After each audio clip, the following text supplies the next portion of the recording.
Welcome to Leadership Reimagined, where game-changing conversations are reshaping the world of work. I'm Janice Ellig, the CEO and founder of Ellig Group, Executive Search Advisors, where we are reimagining search through our long-standing commitment to diversity, equity, and inclusion. On today's episode, I'm delighted to welcome Ranji Nagaswami, Chief Strategy and Chief Commercial Officer at SVP Global, an $11 billion distressed hedge fund and private equity manager. The topic today is leading with values in finance and why the imperative to find value-based leaders in the finance industry is so vital for a strong society. A 35-plus year leader in the asset management industry, Ranji's career has been at some of the most admired firms in the investment business: UBS Asset Management, AllianceBernstein, Hurdle Callaghan, and now at SVP Global. Ranji is in that small pool of women portfolio managers investing client capital and is one of the very few women who during her career held the position of Chief Investment Officer and a Chief Executive Officer. Ranji's success is in building investment teams, generating wealth for clients, and building successful investment firms that put clients above everything else. And that is our topic, leading with values in finance. Ranji, I've followed your career for many years, and I'm delighted you are joining me here today. Thank you, Janice. A real pleasure to be here. Ranji, let's start at the beginning and those formative years where you were raised in the western part of India, and your early passion as a dancer in a traditional Indian art style really took hold of you. Tell us about those experiences then, and then coming to the U.S. for your MBA at the Yale School of Management. Janice, I grew up in the dusty suburbs of middle-class India, and hard to believe perhaps now, but I was a shy and wonky kid with a geek's passion for my studies and, as you noted, my passion for performing. Being a dancer growing up in India in the 60s, 70s, was rather like being a collegiate level athlete in the Western world today. I was so focused on my performance and being ready to dance and practice the next day that, one forgoes many aspects of a normal childhood. And for me, it was just practice, practice, practice. I spent my summer vacations studying the entire curriculum on my own for the following year with my sister's old textbooks so that I could dance rather than go to school. So tells you a lot about, the focus. And as I look back, the discipline from that time that set me up for a lifetime of being able to work really hard, and the commitment when you are so focused on peak performance to being excellent at anything I attempted. The first inflection point in my life for me was a debilitating injury during a 2-hour solo recital that pretty much ended my dancing performance career. And having grown up in a family of business people, where my extraordinary parents, my dad led a global business unit for an Indian conglomerate, and my mother, who was so ahead of her times, was an entrepreneur in the advertising and public relations business on a national stage. Given the two of them, my instinct was to go abroad and study philosophy and economics. Now think back to the India of the 1970s and 80s, and it was very unusual for a 20-year-old woman to leave home and go abroad. And my father only agreed if I did something useful. So no master's in philosophy for me, only an MBA would do.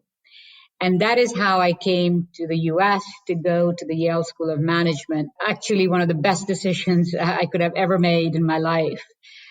Small fun fact, Janice, to this date, I believe I hold the title of being the youngest ever to be admitted and to start at SOM.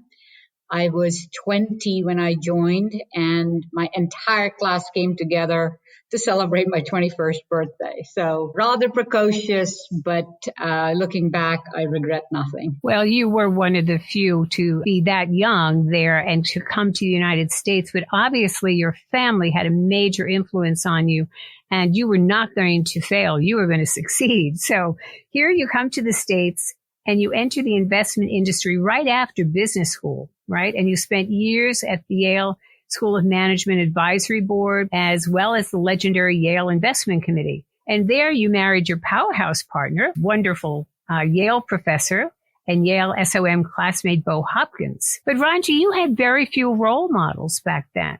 And so what were those early years like for you in the investment business? I think I fell back on my own abilities and very, very special group of friends. And look, my classmates coached me even in my first year at Yale. And SOM is a very special place in my heart and in Bo and our lives, all four godparents of our children who are still so present, and they are in our lives, our classmates.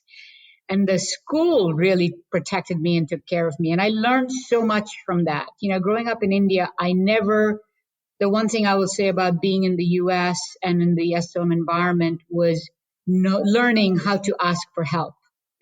And once I did, I recognized that, in fact, the universe is conspiring to help you.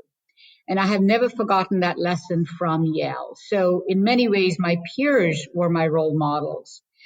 But as in all things, there are mentors in life who see something in someone and make a bet. You know, I got into my career in asset management by talking my way as a first-year MBA student at 20 into a program that I discovered was being held for Yale seniors by a Yale alum to get them interested in finance at the then Chase Manhattan Bank. And I used, my dean, my career development office, everybody to get me into that program, which, launched my accidental career in asset management, where, of course, I have now thrived and never wanted to do anything else for the last 35 years. The early years was just sheer grit, throwing myself into new things, taking risks, raising my hands for complex assignments that no one else wanted, using what were then my superpowers, quantitative and communication skills, to be, better prepared than most of the senior people so that I became the go-to in a meeting for what were the hard facts on a topic. And 10 years after I started, first as a spring intern, then as a summer intern, and then as a full-time student at 22, I became the head of the very group that hired me and ran U.S. fixed income for UBS Asset Management. So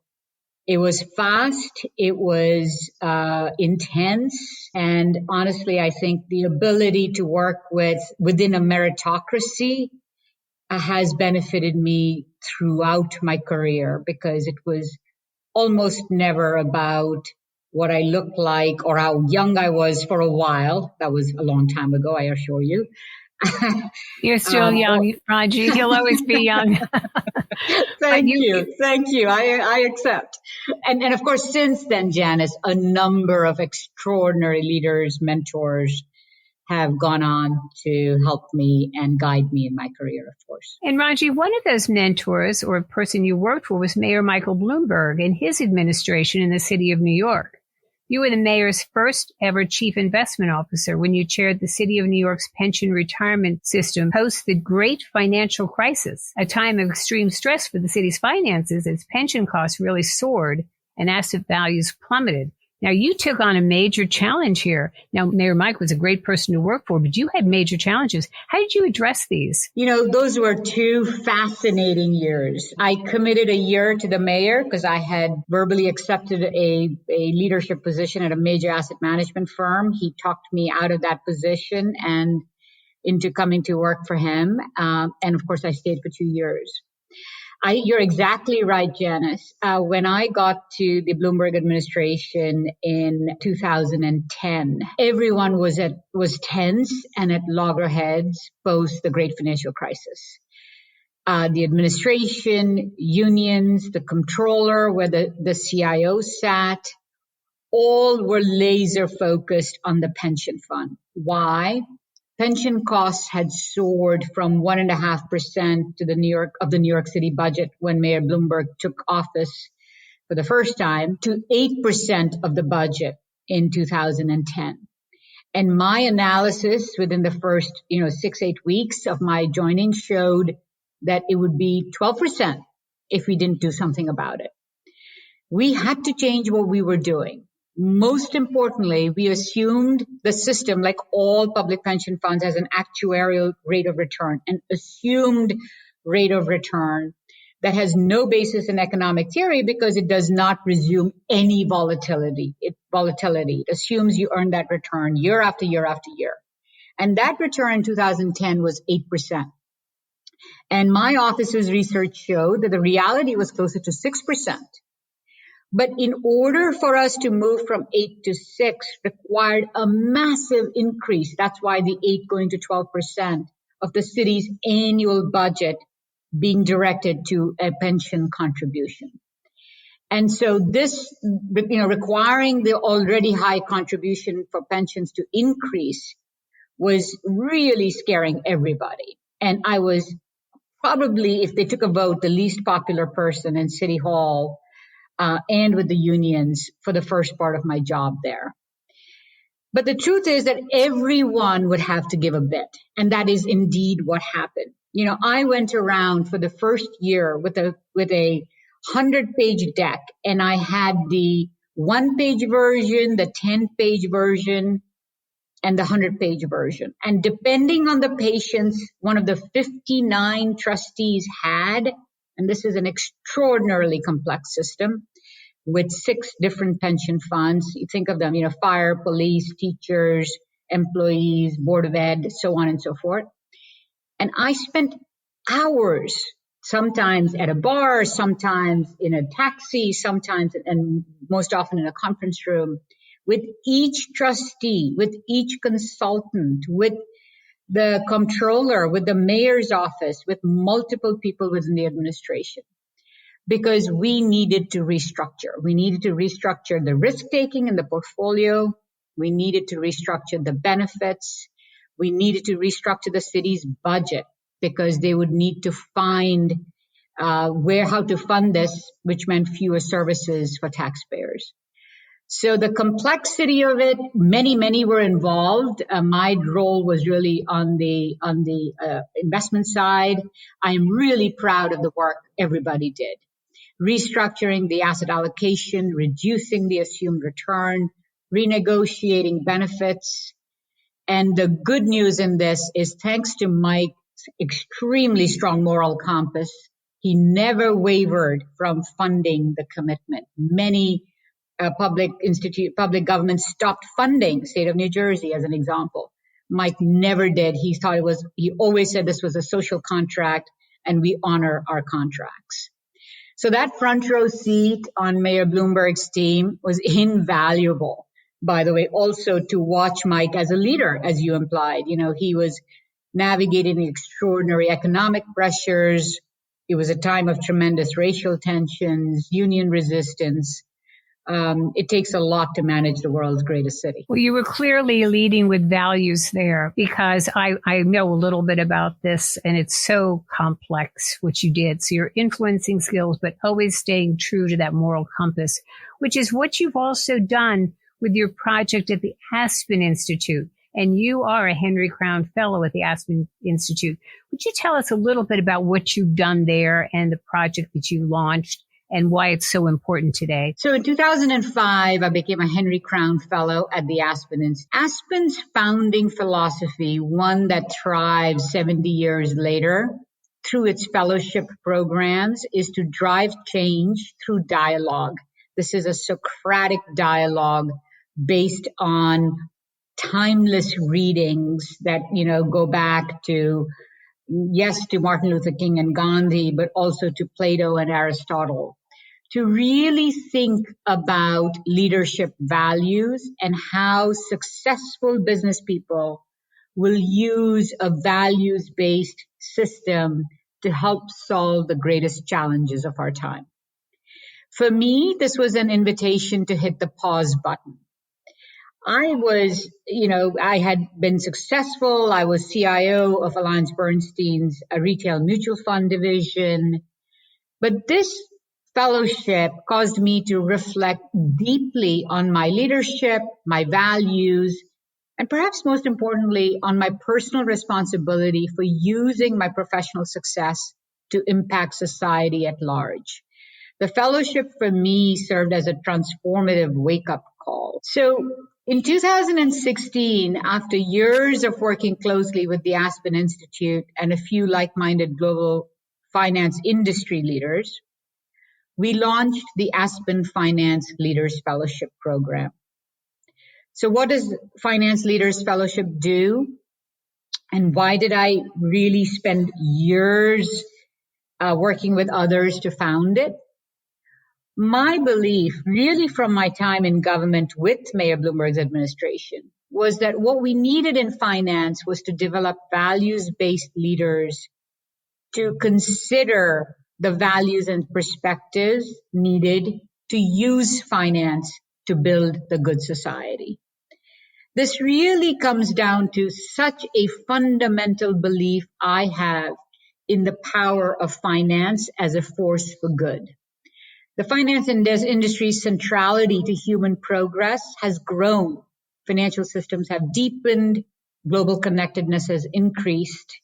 And yet we have also witnessed, Janice, the business practices of the finance industry having the potential to devastate society during the global financial crisis and in other episodes since then. So clearly we need to restore trust. And this restoring of trust can happen by regulation and vastly stepped up monitoring of the finance industry's practices, or my belief, the real deficit is an insufficient number of values-driven leaders in the finance industry who want to use their power, position, tools, and treasure to grow the industry's profits, yes, but in a manner consistent with and supportive of the good society. So Finance Fellows today has 82 fellows from 20 countries. We are the most global fellowship at Aspen. We launch a class every year, so there are now 4 classes. We took a break due to COVID last year, but we'll launch a 5th class this year. And I couldn't be more proud of the fellows, my 82 fellows who are leading exceptionally difficult, complex organizations, and really, I hope these will be the role models and the leaders of the industry in the future to use finance's power to help human progress. And Ranji, I've looked at that list of outstanding executives and what they're doing worldwide. So thank you for giving that overview. And now a quick reminder to our audience. You are listening to Leading with Values in Finance. Ranji Nagaswami, Chief Strategy and Chief Commercial Officer at SVP Global. The topics we cover, like today's, are all current, and a new topic with a new game changer is released on the 3rd Thursday of every month. This is a great way to stay current on relevant issues happening around us. Now let's return to Ranji Nagaswami. Ranji, you've spoken about the extraordinary cultural societal context of our times and the real imperative for leaders to act on those values, to truly be driven by a strong moral compass, and to make finance a power for good. But how do you balance the drive for profits balanced with one's moral compass and one's values? That's a great question, Janice. I am an unabashed free market capitalist at heart. I absolutely see the central purpose of business as driving human progress through job creation, income generation, right? That comes from having more jobs, creating wealth, and reducing risks, right? Reallocating risks to those who can take it from those who don't want to take it and will pay the risk takers. I so admire the innovation and creativity, particularly in a society like the US, that inspires entrepreneurs to do highly risky things that could cause them a lot of grief in life. And I'm all for the profits that act as the incentive for these very special people to do those risky things. And it is not a but, it is an and. Businesses operate in a societal context. Businesses have a societal license to operate, and how they operate matters to society.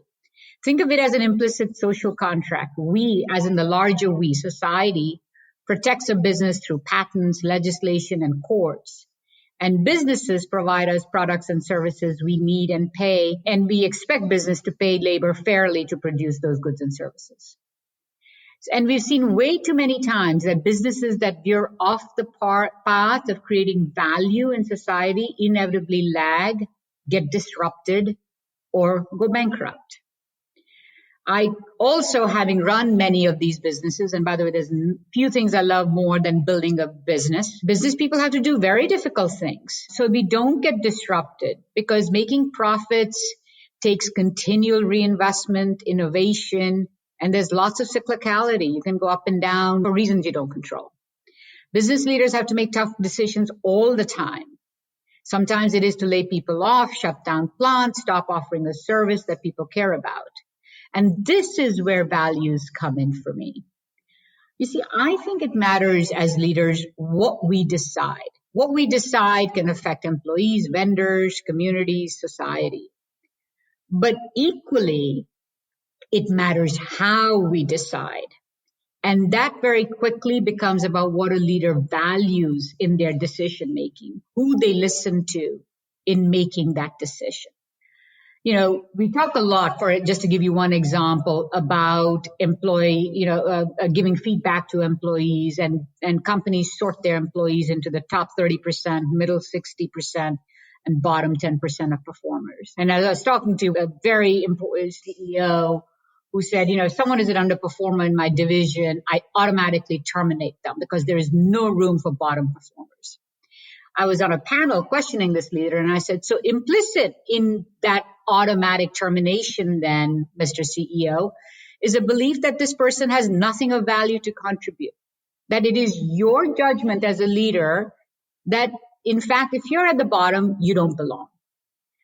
Is that because you believe inherently that humans cannot be trained? Humans have no value if they don't do the one thing they were hired to do. What if instead you believed that they might have value? That that you might even put them on notice that they're underperforming, but you try to see if they're a better fit in a different job. You get them new skills so that you don't have yet another unemployment statistic, but a real human engagement and the chance for someone to course correct. I'm using this as an example, right? I don't know how many people there are that automatically terminate the bottom 10%, but it's out there. As a values-based leader, you would think a little bit about the premise, or you'd probably think a lot about the premise of how you make these decisions.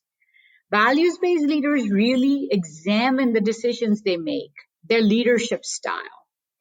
We really must understand the core assumptions we are making when we set policies about human nature, about the role of business in society. And there's a huge difference in approach and outcomes when that happens. My lens is finance, and of course, within finance, asset management.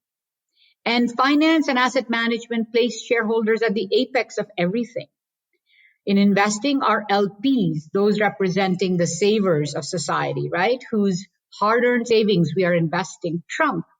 Because when an LP gets fed up, they fire an asset manager if we're not making money for them.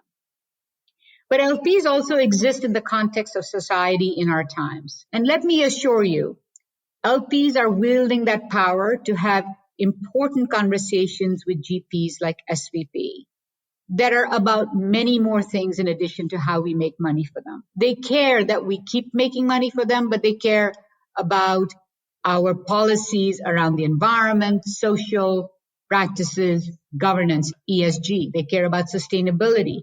They care about us building a diverse and inclusive firm.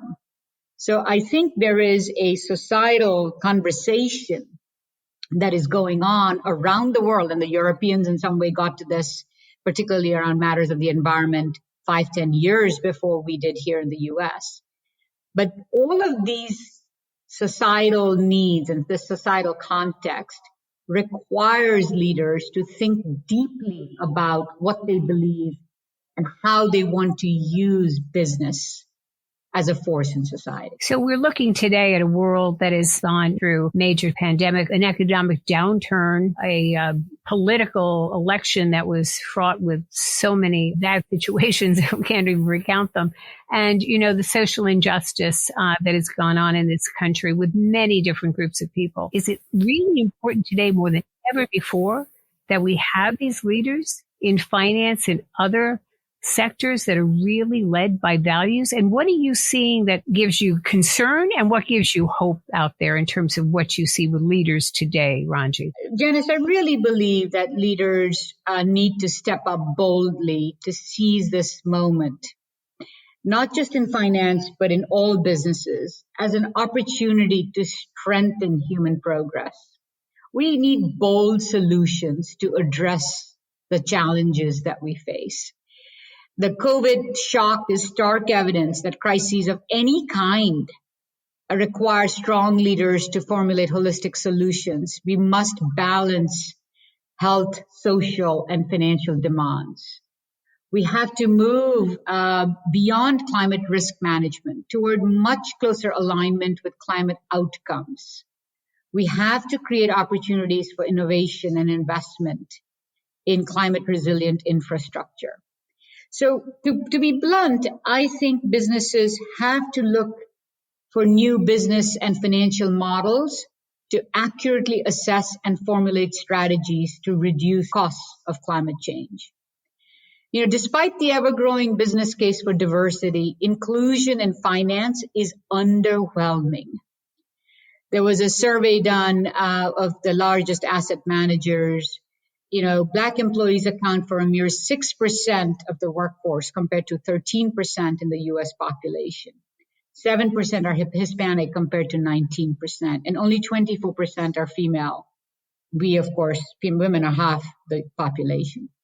So there are always problems, but I think the problems in society that we face right now requires a generation of leaders who see it as their purpose to use their platforms through the investments that they make, through their own firms to drive change in society. When we look at the arc of our lifetimes, we can go back a lot longer than that but in the last 50 plus years, Janice, who do we think of when we think of the world's leaders who have led through these times, shaped society and the pace of progress? For me, people like Martin Luther King, Margaret Thatcher, Ronald Reagan, Lee Kuan Yew, I can go on, right? And scores who have not been in the limelight like those I have just named. We may not agree with them or their methods, but we must agree that these are individuals who stepped up and accepted responsibility to make a difference that shapes the narrative and course of human progress. And that's why I created the Finance Leaders Fellowship all those years by myself, and then joined by an extraordinary co-founder and many others at the Aspen Institute. And that's why I spend my time really getting successful business leaders at SVP and through my Aspen work to think about how do we as a business commit to finding new business models to do both, to make profits, because that is job number one. Making money for clients at SVP is job number one. I'm thrilled to be at a firm that has actually generated so much in excess returns for clients as they have done relative to benchmarks, relative to peers. So I'm very proud of that. And that is job number one. But we also have a moral imperative, as we have discussed repeatedly at the firm, to use our business, to use our control of operating businesses to drive the needed change that I have just talked about across ESG, across our own firm. Ranji, you are a force of nature and you're powerful in everything you're doing. What parting words do you have for our audience in terms of what they can do to have an impact in making our society stronger and using their power and their influence on their platforms to really drive for good? Many proposals will surely be needed. to improve the odds that business, but in particular my industry, the finance industry, remains a force for good.